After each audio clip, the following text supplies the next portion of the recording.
आइए दोस्तों, हम लोग चलते हैं एक नई टॉपिक फिजिक्स की ओर। ठीक है, जिसका नाम है कूलाम का नियम तथा सदिश निरूपण। ठीक है, तो यह टॉपिक बहुत थोड़ा आसान तो है लेकिन समझने के लिए हार्ड है। ठीक है, तो हम लोग इस टॉपिक पर आज थोड़ा बातचीत करेंगे और देखिए इसको कैसे हम लोग लेकर चलते हैं। ठीक है, अगर चैनल बना है चैनल को सब्सक्राइब कर दीजिए, वीडियो पसंद है तो लाइक कर दीजिए। ठीक है, तो देखिए कह क्या रहा है कि कूलाम का नियम तथा सदिश निरूपण। ठीक है, तो हमको क्या मानना पड़ेगा वो भी हम आपको बता दे रहा हूँ। ठीक है, तो देखिए हमको मानना पड़ेगा। देखिए हमको मानना क्या था कि माना दो बिंदु आवेश Q1 तथा Q2। हमको मान लीजिए कि हम दो आवेश आप मान लिए Q1 और Q2।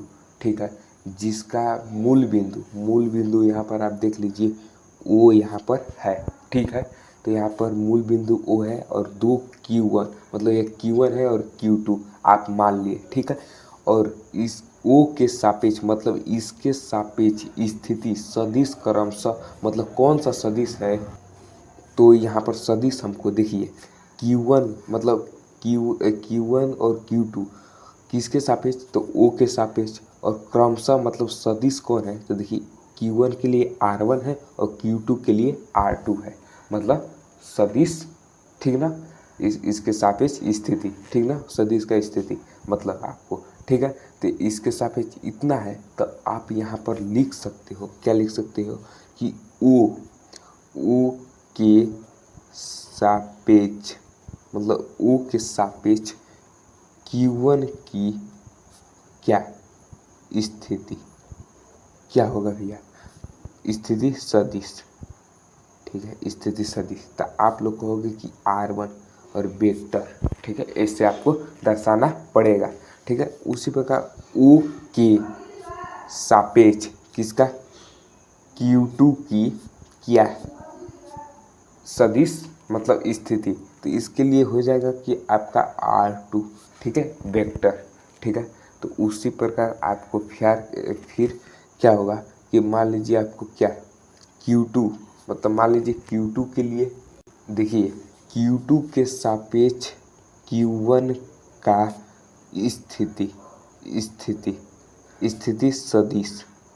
ठीक है ना, स्थिति सदिश, तो क्या होगा, आप लोग कहेंगे क्या कि पहले तो R को आप लिख लेंगे और देखिए किसके सापेक्ष, तो Q2 के सापेक्ष, तो कौन, तो देखिए जो यहाँ पर रहेगा मतलब एक यहाँ पर है तो आप एक को यहाँ पर लगा देंगे और जिसके सापेक्ष बोला जाएगा मतलब उसका दो है ना, तो यहाँ पर आप दो लिख लेंगे और इसका वेक्टर। आप इसका समझ गए होंगे। ठीक है ना, तो इसी प्रकार आपको क्या होगा कि मान लीजिए Q1, ठीक, और यहाँ पर Q2 के सापेक्ष इसका स्थिति सदिश क्या होगा। ठीक, तो आप लोग कहेंगे क्या कि R। ठीक, और यहाँ पर है कि 2, तो यहाँ पर 2 और यहाँ पर 1 मतलब यह होगा, तो एकदम बिल्कुल सही। इतना आपको क्लियर हो गया। ठीक ना, इतना आपको क्लियर हो गया।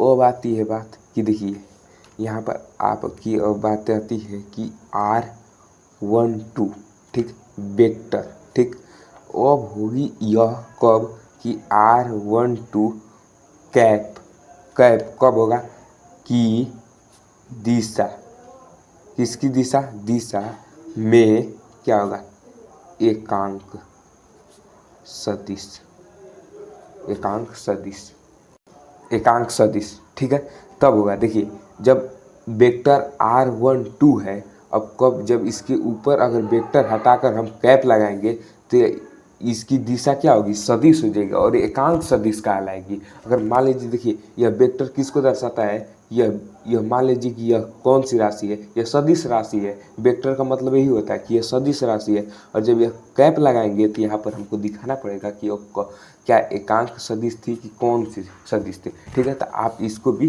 दर्शा दिए। ठीक, उसी प्रकार आपको R21, ठीक, वेक्टर, इसको भी आप दर्शाएंगे तो R कैप, कैप, कैप को यहाँ पर लगा देंगे और क्या होगा 21, और फिर इसको भी ऐसे ही लिख देंगे कि दिशा क्या होगा, दिशा में एकांक, एकांक सदिश, एकांक सदिश। ठीक है, एकांक सदिश आप लिख देंगे।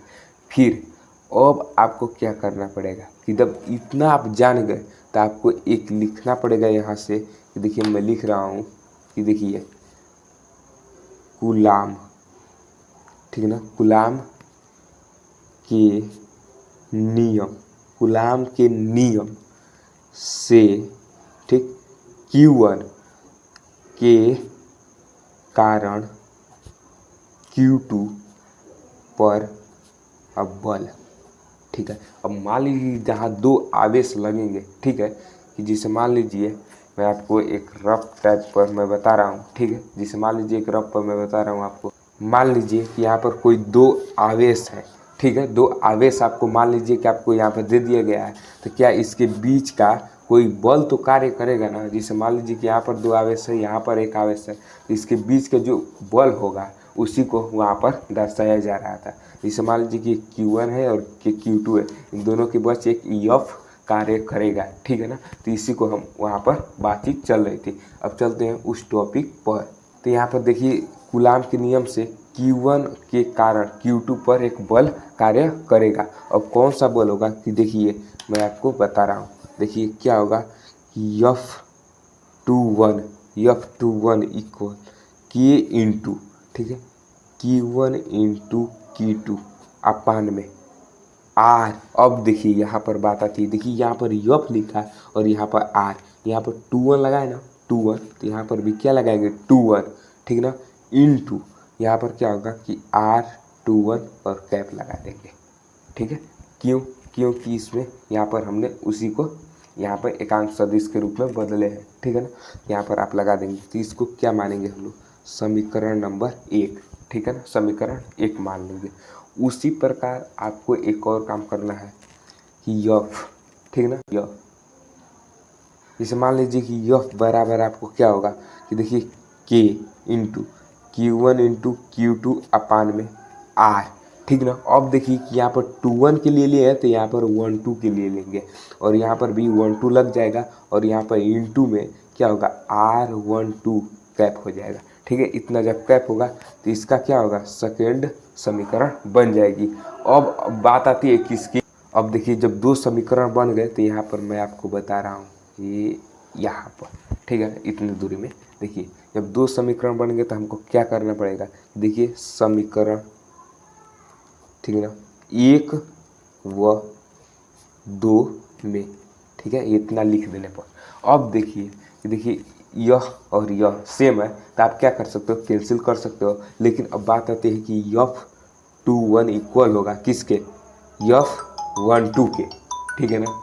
तो यहाँ से हम लोग क्या करेंगे, F21 इक्वल F12 है, तब यहाँ से हम लोग जब यह दोनों यह कट जाएगा तो हम लोग करेंगे क्या कि देखिए हम लोग करते हैं यह है कि देखिए तब हम लोग का क्या बराबर हो जाएगा कि देखिए यहाँ पर दिया है कैप, क्या दिया है कि R21, ठीक है, R21 इक्वल होगा किसके, R12 के, मतलब R21 कैप इक्वल होगा इसके, लेकिन होगा तो इक्वल, लेकिन क्या होगा ऋणात्मक होगा। क्यों, क्योंकि यह इसके विपरीत दिशा में है, ठीक है ना, मतलब यह इसके विपरीत, जब ये दोनों बराबर होंगे तो ये तो बराबर होगा लेकिन यह ऋणात्मक दिशा में होगा। और यही हमको क्या करना था, R21 equal to cap R12 minus, यही हमको प्रूफ करना था। यही क्या है